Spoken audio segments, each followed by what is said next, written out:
अस्सलाम वालेकुम। मेरा नाम हफ़ीज़ हैदर है और मैं क्लिनिकल साइकोलॉजिस्ट हूँ। आज मैं आप लोगों के साथ स्किज़ोफ्रेनिक डिसऑर्डर के बारे में कुछ इन्फॉर्मेशन शेयर करना चाहता हूँ। बेसिकली ये जो डिसऑर्डर है ये स्किज़ोफ्रेनिया स्पेक्ट्रम डिसऑर्डर और अदर साइकोटिक डिसऑर्डर की कैटेगरी में से एक है।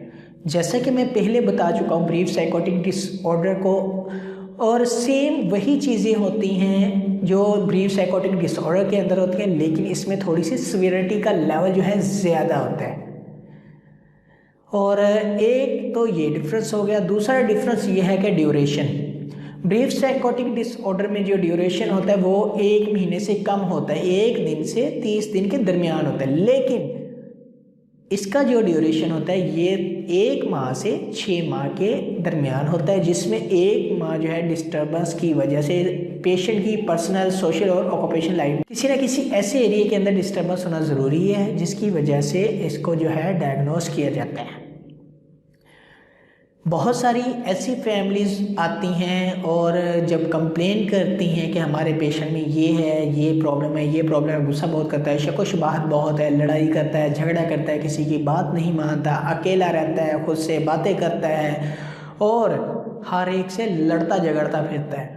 तो जब साइकोलॉजिस्ट और साइकेट्रिस्ट केस हिस्ट्री के ऊपर फोकस करते हैं तो ड्यूरेशन को बहुत जल्द वो मैच कर रहे होते हैं एक पैरेलल डायग्राम के ऊपर कि ये जो सिम्टम्स हैं ये कहीं जो है स्किज़ोफ्रेनिया के तो नहीं है, कहीं ये सिम्टम जो हैं बाइपोलर के तो नहीं है, या फिर कहीं ये जो सिम्टम ब्रीफ साइकोटिक डिसऑर्डर के तो नहीं है। तो जब पेशेंट की फैमिली हिस्ट्री को क्लियरली साइकेट्रिस्ट और साइकोलॉजिस्ट के साथ डिस्कस करती है तो फिर जाकर कंफर्म होता है कि अगर ये जो सिम्टम्स हैं ये 30 दिन से ज़्यादा हों और 6 महीने से कम हों तो तब जाकर इस डिसऑर्डर के अंदर इसको डायग्नोस किया जाता है।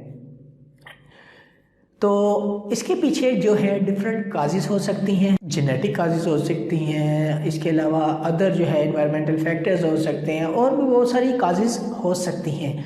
तो इसका ट्रीटमेंट जो है 2 साइड्स पे चलता है, 2 पोल होते हैं इसके ट्रीटमेंट के, और दोनों पोल को एट अ टाइम फॉलो करना बहुत ज़रूरी होता है। एक है साइकेट्रिस्ट के जब कांटेक्ट में पेशेंट होता है तो मेडिसिन जो है इन पेशेंट्स के लिए ज़रूरी होती है, और इसके साथ साथ दूसरा पोल जो है साइकोलॉजिस्ट होता है, जो साइकोलॉजिस्ट थ्रू थेरेप्यूटिक प्रोसीजर इनके जो है स्ट्रेसेस को आइडेंटिफाई करता है, उनके ऊपर वर्क करता है, मैनेजमेंट प्लान सेट करता है जिसमें लाइफ के गोल्स को सेट किया जाता है और उनके ऊपर वर्क कर पेशेंट की जो है लाइफ को अच्छा बनाता है ताकि पेशेंट दूसरे आम इंसानों की तरह अपनी ज़िंदगी गुजार सकें।